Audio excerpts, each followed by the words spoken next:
Okay, pero it was just a joke. Diggy, now picked up by Bren Esports. Talk to me about this. Bakit priority si Diggy ngayon? So the Safeling can get a good amount of farm early with bombs like a Selena trap. Tama ba na to assume and to take this parang with patterns, the meta is slowly becoming crowd control heavy. Yeah. Kaya sobrang lakas ni Diggy ngayon. Yep.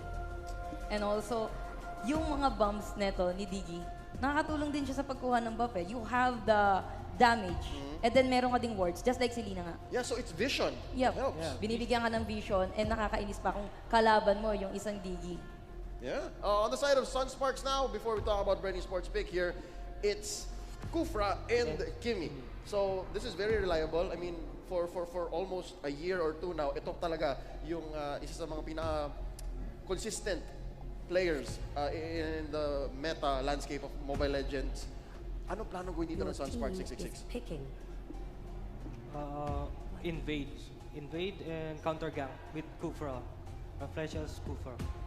I see. Bren Esports here going with the swerve, although we have seen shades of this from our brothers and sisters in the MPL in Indonesia. Linalabas nila to, Uranus for Bren Esports as well as Valir. Lumabas na si Valir, pero kailangan natin pansinin dito. Bakit Uranus?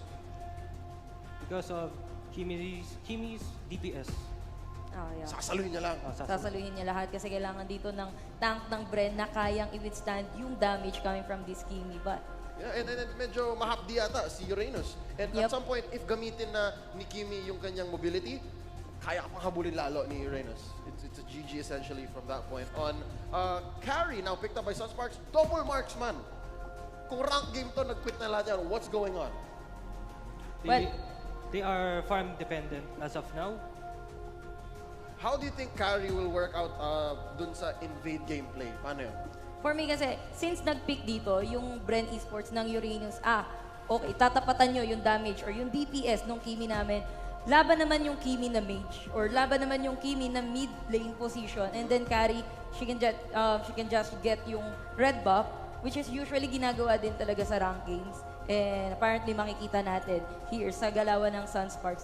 Carry, we all know yung passive dito ni Carry na, sige makunat ka Uranus. Sa'yo na yung kakunatan mo, pero kayang-kaya kong pasabugin yung HP mo as a carry. With the true damage. Yes. Okay, more on that later. Real quick, ang mga bands, mga kaibigan, Bren Esports taking out Kaja. Sunsparks still respecting the ever-annoying Harith. So, I think Bren Esports dito respect ban yung Kaja.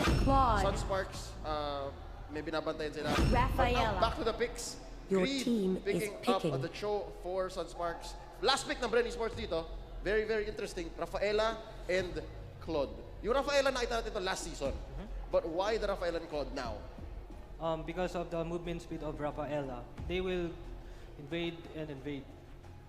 Maaga pa lang, no? Bakbakan. And that's what I'm getting from this lineup. I mean, medyo sabog sila if you go into the late game. It's very interesting. At parang ang hirap laruin ito. But it makes sense to me now in the larger scale of things. X-Borg here for Sunsparks. Yes, your thoughts?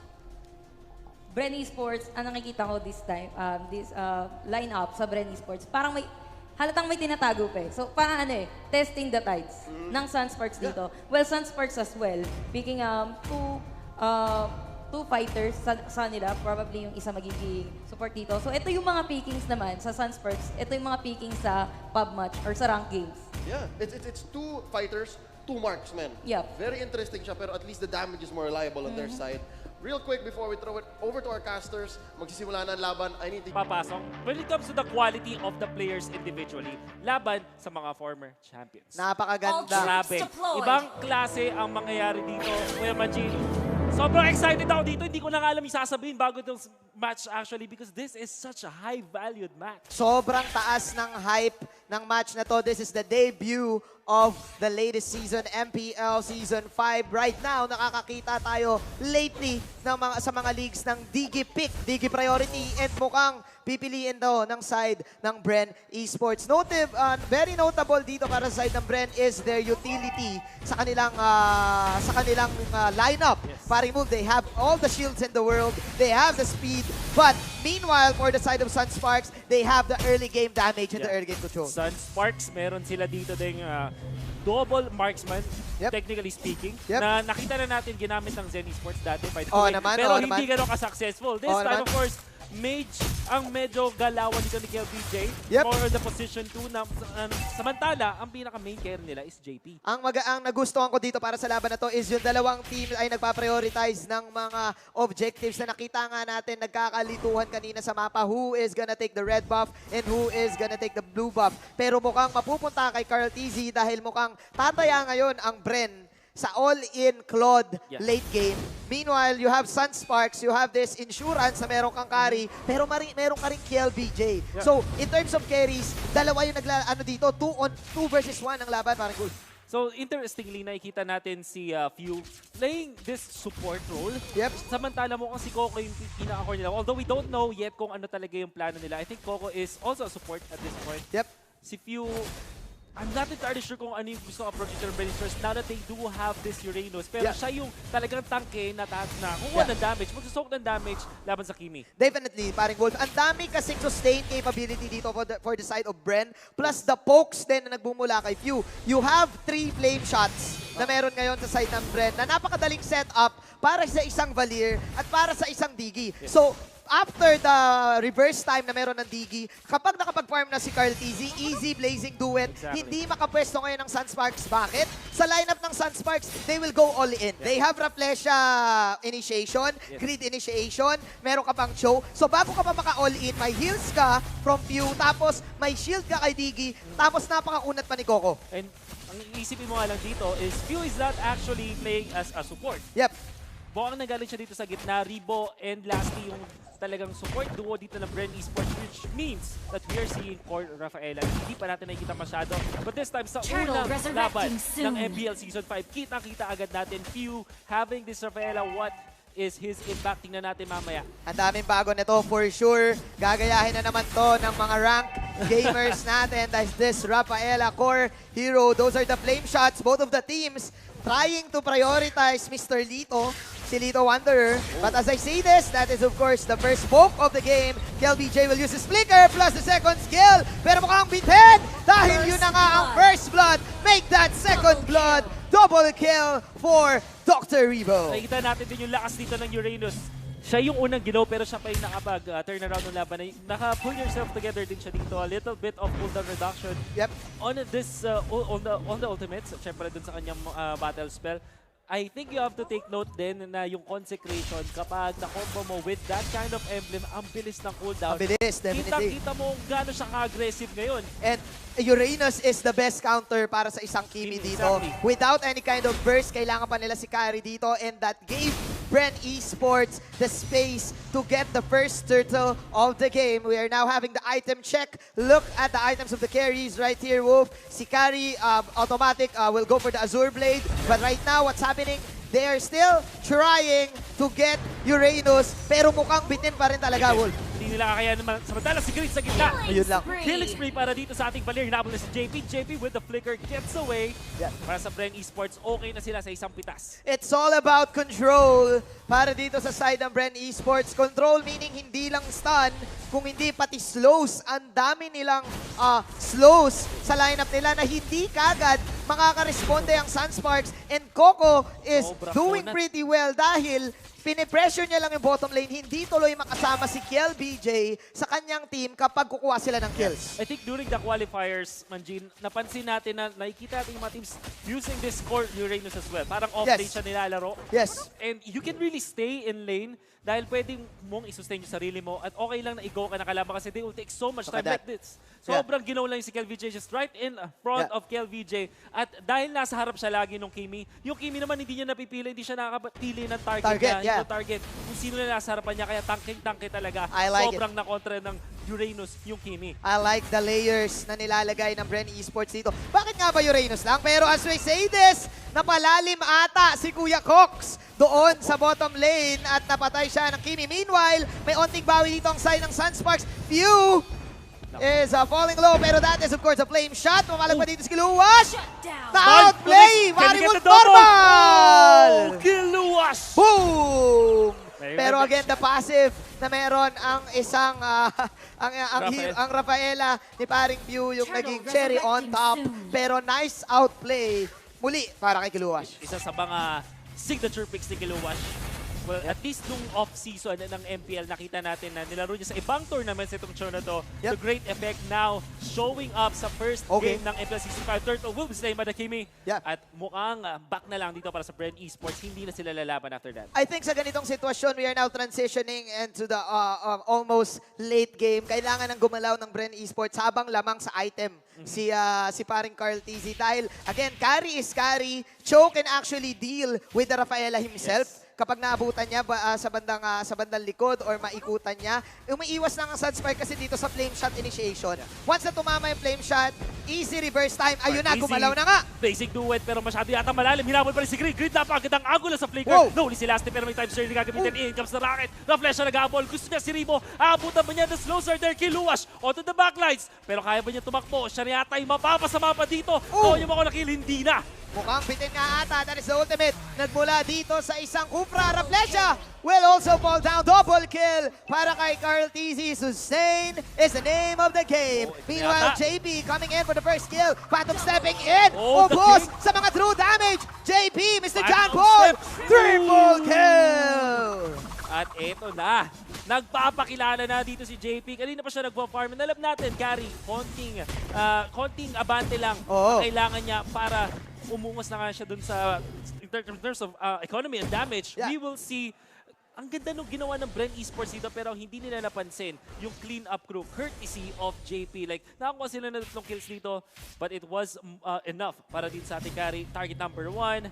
Inaabot dito si Few. Nag-transfer kay Carl TZ. Napakagandang control. By the way, mula kay JP at yun na nga makakuha ng triple kill. It is a classic police move na ginawa ni paring JP dito with extra 300 gold sa kanyang bulsa. 7 minutes pa lang, ganito na kagad ka-intense ang debut ng Season 5. Mr. Wolf, dito na papasok ang late game. Nagkakaroon na ng items ang both of the teams. Look at the item ngayon ni JP. Immediately countering the Blazing Duet, going for the Wind of Nature kagad. Sabi niya, wala nang intro-intro, counter agad. Grid having to use the last insanity para makatakotin naman ng flame shot. Palitan lang sila dito. Barilan lang from long distance. But the turtle, na mapupunta ngayon sa Bren Esports. BJ nahabol Cartesi with a Blazing Duet. Isang bilis na kill doon. What's interesting, Wolf, alam kasi isa si Carl TZ sa player na alam niya yung capability niya. And with the shield na meron yung turtle, kayang-kaya niya habulin kagad yung Kimi. But as I say this, JB going for the Wind of Nature. Pero mukhang bitin. Naku, yun na nga, hindi sapat ang Phantom Step. Nasa-stun pa siya dito. Kiluwash. Napadash na untog ata. That's insanity. Dalawang tatamaan. The burst is real. Lasty is falling low. Naku po, batayang Quago. Pero naku, nagbabak na ata yung dalawa. Pero babalik pa rin. Kiluwash on the backline. Si Ribo yung gusto niya dito. Tatama ba na stun? Pero si Carl TZ enough para pugamit din sa Kiluwash. At mukhang siya pa yung mapapatay dito. The turnaround from Bren Esports. Tatlo ang kanilang napatumba. Hinahabol si Raflesia pero hinahayaan na lang nila. Mag-push na lang yata dito sila sa gitna. Wala silang catch. After kasi nilang mag-catch, kayang-kaya pa silang i-dash in, dash out ng side na Bren! Blazing Duet para dito kay Carl TZ and it will give Bren the first tower sa mid lane. Wow. Sa sobrang intense ng laban na nakikita natin, grabe. Hindi natin akalain na ang baba pa lang ng kill score dito pero si JP, hinahabol nila dito. Meron ng hatak at yun na nga, flicker away. Wala kay JP, medyo maganda, kalmado dito ni JP para hindi mag-overreact and he will survive in that case. Tamang chillax lang, sabi ng Bren. Alam mo, kaya naman natin kasing makipag-crossoveran eh. Sa lineup kasi ng Sunsparks, in basketball terms, kaya nilang habulin ka. Pero sa side ng Bren, sobrang dami nilang mobility. Kumbaga, sobrang dulas nila dito. Ang dami nilang options. Pag hindi tumama yung Tyrant's Revenge or yung Dragon's Rage, yung Way of the Dragon na meron si Kiluwash dito, may speed up ka, may time journey ka, magpapabilis si Uranus, ang dami eh. Meron ka pang BMI. Actually, dalawa din yung pang-cleanse nila dito. Like Rebo with a Consecration. Meron din parang semi-purify yun. And then you have Coco with a Consecration na ultimate. Yeah. So iwas meron na lang. sila talaga ditong pang-cleanse nga. I think there's no other way. Parang purify effect. Yeah. Pero in MOBAs, in general MOBAs, it is considered as a cleanse. Yeah, kaya hindi maka-target ngayon si KLBJ. Ikaw yung nagsabi nito, hindi mo mapipili yung target mo kung isa kang Kimi. You would rather go to the backline and hope for the best na madamage mo lahat. In JP, hindi siya nakakalapit kagad unless makakuha siya ng isang magandang move from the flank. Kaso, ang problema, ayan o, tinatakbuhan lang siya. Look at this! KLBJ! Bitin ang damage mo, Carl TZ! 1v1, Apoy laban sa Apoy, pero si Greed ang mapapatumbahan ni Ribo. Dalawa.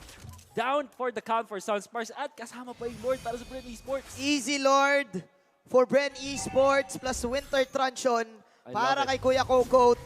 2-1-4. Anong klaseng comeback kaya ang magagawa ng Sunsparks dito? There's a 3,000 gold lead and look at the sustain right here. Even without the Lito Wanderer, pwede magstay in lane ang side ng Bren Esports because of you. Ang medyo kailangan pang bantayan dito ng Bren Esports, comebacks can be real. Sunsparks to. Alam natin marami sila ng comeback na nagawa before and they have the right tools to deal with it. Meron sila dalawang marksman na nagsascale din up until the late game so kaya pa nila depensahan to. Tingnan natin dito, Blazing Duet. Ako, tatamaan yung dalawa. Si Kaltiseng nasa camera. Wind of Nature, PMI out. Pero pulado siya. Greed, ayun na yung mga torrent. Yun na yung mga flames. Habang nag-first kill dito si parang KLBJ. Naku po, Greed. Medyo makunat siya ng onti dito. Coco, tinatangke lahat. Habulan, portion. Kiluwash mula sa kilid. May dash in. Pulado si Doc Ribo. Doc Ribo will fall down. At ayun pa yung dashes niya na slow. Si paring Coco ni Rocket. Pero wag nyo na atang habulin. Dahil si Coco ay tatakbo na lang using the Cyclone Eye. Sunsparks will defend their tier 3 tower. What you have to take note about this is yung Sunsparks, kakasabi lang natin, ang galing nila mag-comeback. You have to take note, yung positioning nila, ang inalay lang nila doon was Reflesha. Tapos, pinwersa nila si Cartizi, nagpapit ng Blazing Duet doon sa may backlines at walang namatay aside from the Kufra and Green was right there in front, just dealing the damage from the flame missiles. Tapos, biglang may Kilo Wash na nasa likuran na. And dahil nakontrol niya doon si Few, agad-agad, bigla nawala agad yung brunt of the sustain and the damage of Bren Esports. Definitely, nag-agree ako sa iyo dyan, paring Wolf. Yung Bren kasi, compose yung teams nila, compose yung lineup nila na natural na magtatabi-tabi because of the heals, because of the shields. Pero what if sumabay yung CC ni Raplesha, tapos yung ultimate burst ni Greed? Exactly. Napakasakit na dahil malambot pa rin yung Digi. Kung iisip mo, malambot pa rin yung Claude, malambot pa rin yung Valir. Si Coco lang ang kaya mag-sustain! Pero hindi niya kakayanin dito si JP. It sa Blazing Duet, sa may likuran ng Flesha, tinatakila, pinoprotekta si JP, pero mukhang mapapasama sila. Kilumas naman sa may backlines. JP will be safe. Makatakbo ba? Hindi na. KO para kay Few. May damage pa dito si KLBJ. Mukhang wala na. Dash in, Shun po out para dito kay Kiluwash. Pick-offs after pick-offs para sa Bren Esports at mukhang magbaback ang side ng Sunsparks because they need to defend their Tier 3 tower. Ito yung mortal sin na pwede i-commit ng Sunsparks if they commit time and time again. What? Like what we said! Like what we said! Kuya Wolf! Oh my goodness, nice! Flicker away mula kay Grid. Hindi naman ang flame shot. Beautiful display of skills mula sa Sunsparks. Alam nila na kaya pa rin nilang pumitas at hindi talaga pwedeng magpadaloy-daloy dito ang Bren Esports. Bawal matamaan yung Bren dito ng mga, ano ba yung nilalatag dito? Kung ano yung mga lata ni paring Grid dito dahil isang burst lang ng Last Insanity yung mga supports nila. And that is the key for Sunsparks to set up something good. Exactly. And ito kasi medyo pang kontra lang dun sa Claude. You have to take note, pag nag-ultimate yan, Blazing Duet, yes, it's very scary. Pero once naman knock up, it will be completely cancelled. Definitely. At nakikita natin yan, nakukuha natin yan mula dun sa first kill dito ni Reflesha ni Kufra, which is Tyrant's Revenge. Every time that happens, ang gagawin na dito ng Reflesha, abangan kung kailan tatalon si Cartizi at huliin. I think sa ganitong sitwasyon, mahihirapan ng Bren dito in terms of 5-on-5 team fight. Because look at Grid. Talagang tinatangke lang lahat by using the Feraga armor. So dito na magkakatalo in terms of controlling each lane. Saan ba pupunta si Coco? Saan ba pupunta si Kiluwash? Kasi kung papapiliin ako ng offlane, Kiluwash can go for the split, but Kiluwash can also kill.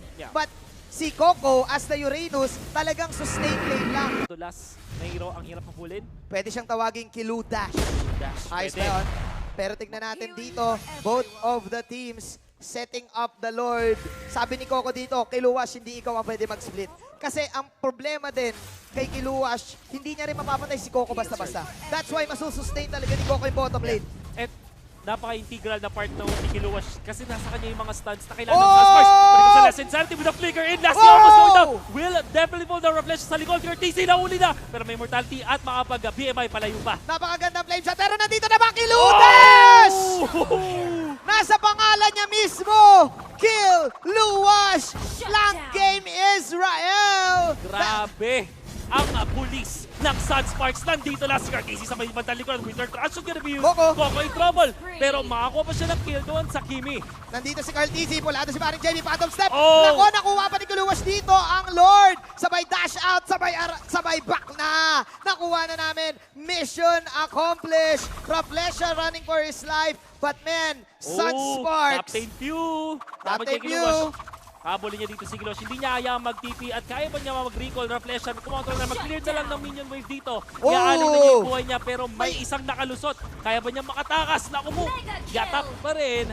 And that is gonna be a wipeout. Very scary para sa Sunsparks. Sobrang scary non Wolf dahil may isang wagon yung Bren Esports. Kung siguro puno yung buhay ng wagon na yon, Team Bren can actually push this tower and easily get this Lord. Ngayon, nag-buy time yung Lord para sa kanila para mabuhay si KLBJ, para mabuhay si JP at si Grid to defend. And you have to take note, Manjin, meron na agad lamang yung Sunsparks after that. Sila na yung nasa abante ngayon. This game is so intense. Napunta kay KLBJ yung red buff. This is dangerous. Ito yung nagiging dangerous sa lineup ng Bren. Kahit anong gawin mo, the nature of their heroes, squishy talaga. Pwede mo talaga mapitas. Nakita natin yung damage output without the immortality. 1 last insanity and 1 maximum charge from the Kimi in the X-Borg. Easy out yung Kwago. Easy out si Lasty. Kailangan mag-back agad. I think that there was immortality pop din nung nangyari na yun. Kaya nakatakbo pa siya ng Otep. JP, nakuha ba niya? He gets it. Nakuha niya yung buff. Oh no, unlimited phantom steps. There you go. So, dalawang buff yung nakuha ng Sunsparks. Well, may isang red na mapupunta at least for Bren Esports. So, they can work with that. Alam mo kasi, paring Wolf, na isusulat yan eh. Hindi papayag ang Sunsparks na easy basket ang laruan nila. Sila na ngayon ang nagpe-pressure para dito side ng Bren Esports. Coco, half-health na siya dito. Last insanity once again. Para kay Green, pero pasag dito ang top lane. Oh no, is this another Sunsparks comeback na nakikita natin sa game na to? Kiluwash will dash in sa loob ng base. Bren Esports, sama-sama na. Sama-sama na. Nagdedepensa dito sa gitna. Pero sabi ng Sunsparks, divide and conquer. Guloy lang natin sila sa gitna. Hindi sila pwede mag-iwalay. Team fight ang gusto ng Bren Esports. Samantala Sunsparks, they can afford for the split push. Yes. Now JP medyo umaabante. Dinibate nila si Coco palayo. Pero ang Bren Esports still keeping themselves intact. Hindi mo na sila nag-iwalay dito. The moment na mas madisect sila ng Sunsparks, dun sila madadali. Disiplina ang laban ng Sunsparks dito. Grid is just too tanky. Nako! Talas insanity na pati siya dito na maring JB. Pero ayun ang sinasabi natin, Blazy Duet para kay Carl TC BMI out. Flame shot nagmimiss. Pero sabi ni Kiluwash dito, ako na ang control sa'yo. Time journey yung gagamitin nila. Pero kaya ba nila mag-survive this time? Grid will tumble away. Wala na siya immortality. Very low. Kiluwash does have immortality and they will survive. Sabi ni Kupra, sabi dito ni Raplesha, ganito yun oh. Pero namatay dito si paring Raplesha. Pero okay lang dahil again, sustain game para dito sa side ng Sunsparks. Gusto na nilang tapusin. At nakikita na nila yung kalamangan nila. Lahat sila dito naka-immortality. It's gonna be important how you manage immortality, by the way. Kasi sa mga gantong late game na situations, isang immortality mapap mo, 1 minute ka, more than a minute ka, biglang parang nawala ng item. Parang nagtapo ng item na 1 minute ka wala nun. So that's economy na nawawala sa'yo. And I think that teams like Sunsparks and Bren Esports, grabe yung respeto nila sa mga immortality sila. You will notice, yung teams na bawas yung immortality, hindi sila lumalaban. Maghihintay sila ng Totoo ka dyan, pero ganito, ito na yung nakakatakot na carry. Sabi niya, kayang-kaya ko na yung Uranus dito, kahit siya lang mag-isa. Uranus, last insanity coming out again from Grid. Punong Piraga Armor yan! Lalaban si Luwash. On the backlights, Rafaela will go down. That's few nang wala ngayon sa Bren Esports. Isang magandang pitas na naman mula sa Sunsparks. And naku po, Sunsparks, even though leading ang Bren dito sa kills, Kiluwash is just playing mind games against Bren Esports. Hindi mo bumabalik-balik pa. Sumaswag-swag pa. Psycho lang to. Look at the minimap. Yun naman pala yung Kiel, target. Kiel BJ and JP targeting the Lord. Samantala si Greed, last Insanity sa tatlo. Puputok na, there is gonna be the time's journey. Will be used. Lord will be taken down. Oh! Nahuli pa nga Sunsparks, pero may blazing to win sa likod. Kaso, Wither Trap should ginamit ng Sunsparks.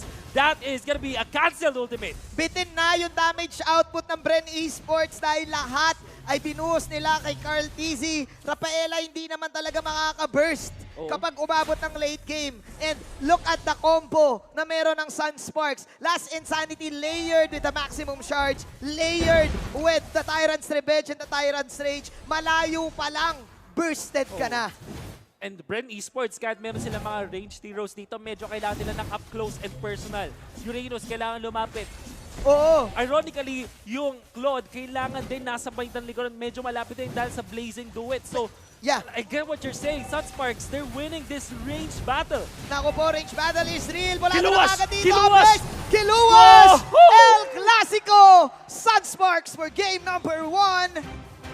Instant comeback for the defending champs.